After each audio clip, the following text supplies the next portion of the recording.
วันธนาสุรเสียงเชิญเทวาทั่วทิศาในการนี้สถิตลาทินธานีทาสตรีแมนสวง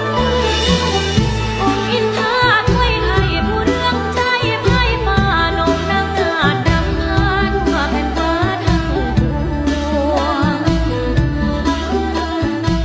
แปดทิศาบนเบืองอารามเมืองแจ้งฤทธิลำสำแดงศาสตร์ส่องแสงเด่นดวงบารมีเลิศข้าพระบุญญาเลิศลำพิสุทธิ์สีดีงามข้าน้องนำมาคุ้มพวงว่ามาเยอะมายังว่ามายังมนต์ดนพิธีบรบวนส่วนที่สดิจจากพี่แด